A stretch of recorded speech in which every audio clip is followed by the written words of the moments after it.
자, 2부 순서 이어가도록 할게요. 건의하고 연관된 의혹들은 하나도 거짓말인 게 없었습니다. 예? 고발한다, 조작이다, 다 진짜다. 가짜뉴스다 했는데, 건의 관련된 의혹들은 하나도 가짜가 없고, 사실은 다 범죄였어요. 자, 그동안 말이 많았던 자생한방병원, 아니, 나투신 발음을 씨. 정확하게 해봐요. 자생한방병원, 나투신 씨 관련된 의혹, 남편도 그 친윤핵관이고, 둘 결혼을 윤석열이 종멸을 했다고 하기 때문에, 사실상 윤석열의 며느리와 딸이나 마찬가지인 거죠. 자, 이와 연관된 비리들이 나왔는데, 이 규모가, 이건 뭐 서희건설 못지않은 수준이라고 합니다. 서희건설보다 더 한 수 위인 것 같습니다. 관련된 얘기부터 한번 보도록 하겠습니다. 네. 2022년 대선 직후 강남 논현동에 소유한 자생한방병원의 빌딩 사무실이 당시 윤석열 당선자의 비공식 인수위원회 사무실로 제공이 됐다고 합니다. 그래서 특검은 대가성을 의심하면서 혹시 자생한방병원이 건강보험정책에서 특혜를 받았는지 집중 수사에 나섰습니다. 이건 특혜가 분명한 거 맞아요. 자생한방병원이 개발한 수출물, 그러니까, 약재 천수군이라고 예, 하거든요. 천수군을 처방을 해가지고 처리를 한 이 처방에 대해서 이거를 의료보험 처리를 해줬어요. 문제는 천수군이 뭐 여기저기 돌아다니면서 다 팔리는 물건이었냐? 자생한방병원과 계열사들에서만 판 거야. 그렇죠. 그래서 실제로 강선우 의원에 따르면은 이 천수군이라는 약재를 팔아서 수익을 얻은 곳의 99.7%가 자생한방병원. 그러니까 의료보험으로 한의원에서 만든 약재를 그냥 의료보험에서 팔아준 거예요, 사실상. 그러네요. 근데 의료보험에 적용되는 약으로 한번 등재되기 위해서 제약회사가 투자하는 돈이나 로비나 뭐 이런 것들, 병원에 또 판매되기 위한 로비, 이런 것들을 생각하면요. 이게 어마어마한 비용이 들어가는 천문학적인 이득이 있거든요. 근데 별다른 노력 없이, 검증 없이 이렇게 쉽게 의료보험 처리가 되고 지네 병원에서 주스 타두듯이 막 처방을 했을 거 아닙니까? 보면 뭐 1년에 한 90억 가까이 처방을 한 걸로 지금 나와 있는데, 이거 전체가 자생한방병원의 99% 매출에 연동돼서 올라간 거예요. 도대체 그 원가가 얼마나 될까요? 99억 중에. 제가 보기엔 이거 10%도 안 될 것 같아요. 그 매출에 따른 원가. 이런 특혜를 준다는 겁니다. 문제는 이게 줬다는 것 자체가 아니라, 이걸 하기 위해서는 뭐 의료보험공단부터 시작해가지고 식약청을 비롯해갖고 각종 의료협회 뭐 이런 모든 데에 들어가는 검증과 허가와 인허가들을 일괄적으로 논스톱으로 다 해줘야 돼요. 그러니까 단순하게 의료보험공단 이사장이 나서갖고 할 수 있는 일도 아니고, 식약처장이 할 수 있는 일도 아니고, 복지부 장관이 할 수 있는 일도 아니고, 얘네들을 동시에 다 아울러갖고 이 부당한 명령을 내리고, 그리고 이 문제에 대한 어떠한 잡음이라든지 반발이 올라오는 거를 막아줄 수 있는 권력이 작동해야 할 수 있는 일이라는 거지. 그럼 왜 이렇게까지 챙겼냐는 거야. 왜? 그보다 더 많은 이득과 상납을 받았기 때문에 가능했다고 하는 거죠. 얘네들이 대선 직전에 비자금을 125억을 조성을 한 걸로 보여져요. 통일교보다 더 많이 냈다는 얘기야. 물론 통일부가 100억만 냈을 리도 없겠지만. 네. 자, 김건희 특검팀은 자생한방병원 일가가 가족회사들 간의 가계약을 통해서 125억 원의 비자금을 조성한 혐의를 수사 중에 있습니다. 어떤 방식이냐면 2020년 1월에 한 가족회사에 35억 원을 대출한 후 돈을 갚지 않고 이 법인을 청산해서 채무를 말소시켜 버립니다. 이거 굉장히 큰 이 금융범죄고 배임죄입니다. 네.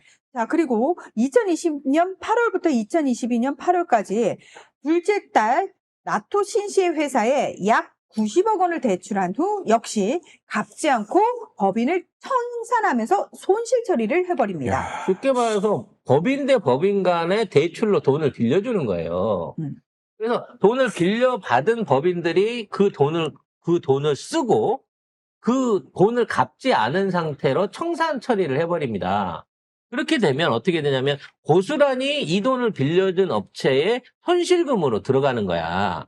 문제는 이 업체는 이 돈만큼을 나중에 비용 처리를 해가지고, 물론 단년에 되진 않습니다. 2년 정도 걸리긴 하는데, 비용 처리를 해가지고요, 납부할 세금에서 이 돈을 까버립니다. 나중에 비용으로. 이렇게 되게 되면 사실상 탈세를 저지르는 거예요. 그리고 아까 그 채무를 갚지 않고 청산한 법인 있잖아요. 물론 거기에 대해서 돈을 빌려줬던 모회사가 추심을 하거나 청구할 자격이 있는데 이건 청구 안 하면 끝인 거예요. 그래서 이건 빌린 돈을 받아서 파산을 한 거기 때문에 저쪽에서 돈을 달라고 고소고발을 안 하면요. 청산된 법인도 아무런 피해가 없습니다.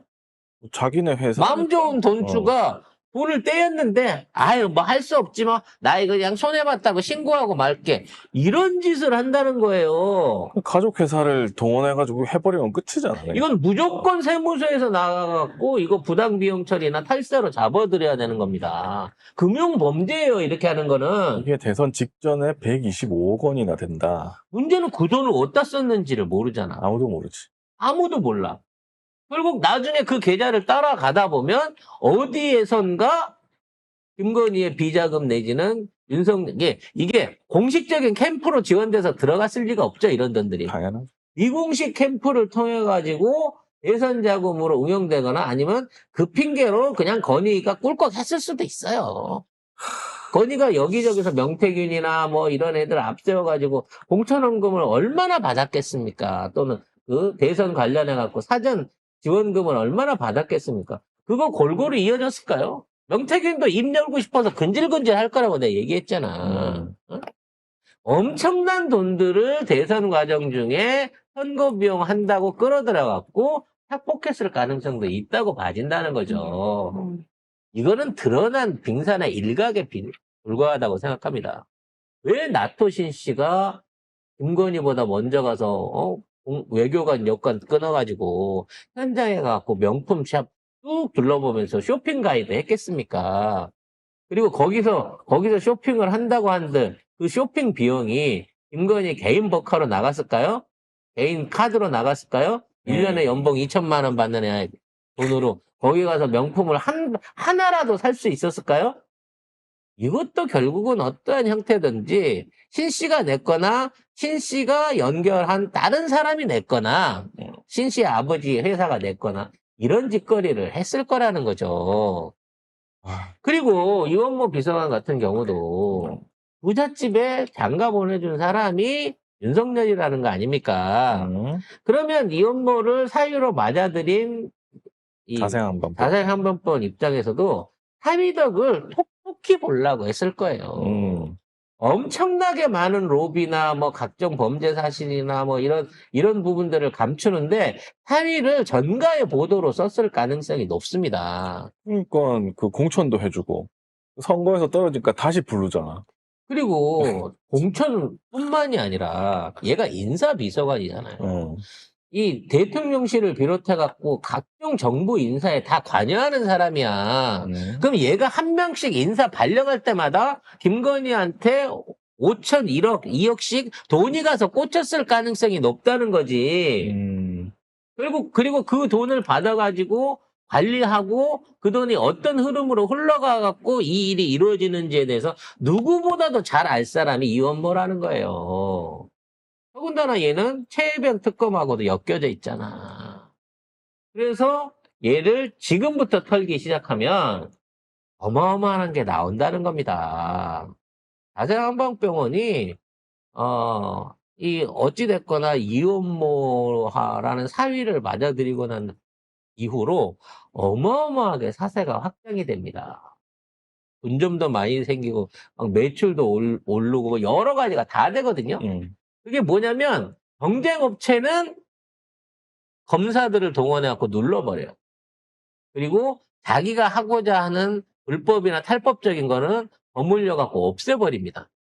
그러니까 양방보다 한방이 사실은 뭔가 이렇게 그 위법적인 소지가 일어날 수 있는 여력이 많아요. 우리가 흔히 하는 말로 뭐 대체 치료나 대체 요법 같은 것들을 많이 쓰기 때문에 세법적으로나 또는 눈에 보이지 않는 방식으로 생겨나는 마진이 훨씬 높습니다. 그러니까 너 한의사 할래, 약의사 할래 하면 한의사 한다고 하는 게 그쪽이 더 벌이가 짭짤하단 말이에요. 근데 이거와 관련된 수없이 많은 비리나 세무 탈세나 뭐 여러 가지 건들이 있었겠지만 이런 거 하나 없이 이 병원은 승승장구하기만 했다는 거예요. 한때 여기 원장님 그러니까 나토신 씨 아빠. 나토신 씨 아빠가 아니라 엄마일걸? 아니야, 아빠야. 나토신 씨 아빠가 대한민국에서 그 당시에 월급을 17억씩 받았다. 네. 네, 그런 기록을 세운 사람입니다. 그러니까 일반 대기업 임원이나 이재용이 아니고 민간병원 원장으로 일하면서 진료를 보는지 어쩌는지도 모르겠지만 이 사람이 월급 17억의 신화를 써냈던 강서 한방병원에 전성기가 있었다는 거지. 아니 그 세금을 많이 내갖고 원장님 월급을 17억 정도 줄 정도로 벌던 회사가 비자금 200억이 우습겠냐고요. 이와 관련한 꼬다리들을 끊임없이 파봐야 됩니다. 그리고 쇼핑 도우미뿐만 아니라 쇼핑 물건을 관리하고 보관하고 또 그와 비슷한 인사청탁에 관련된 각종 비자금들을 관리했을 가능성이 있기 때문에 이쪽 재단을 비롯한 나토시시 주변 인물들에 대한 철저한 계좌 추적을 해봐야 됩니다. 그리고 김건희 관련 인물하고의 계좌하고 반드시 비교를 해야 됩니다. 여기 있는 돈이 명태균 갔을 수도 있고요. 주가 조작범한테 갔을 수도 있고 어디로 갔을지 몰라요. 모르지. 그래서 이번에 이재명 정부가 처음 적발한 1,000억대 그 사회 슈퍼리치들 그 안에 무슨 병원 법인 무슨 한의사 이런 게 있어갖고 혹시 그 사람 신씨 아닌가라고 이렇게 봤거든요. 그건 아닌 것 같더라고. 네.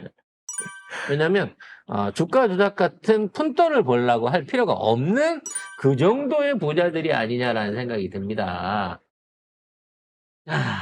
뭐 이와 관련해서 특검이 잘 해주실 걸로 믿고요. 중요한 건 신씨가 참고인이 아니라 피의자로 소환됐기 때문에 구속 내지는 재판은 피할 수 없는 입장이다. 그렇기 때문에 앞으로 튀어나올 정보는 훨씬 더 많을 것 같습니다.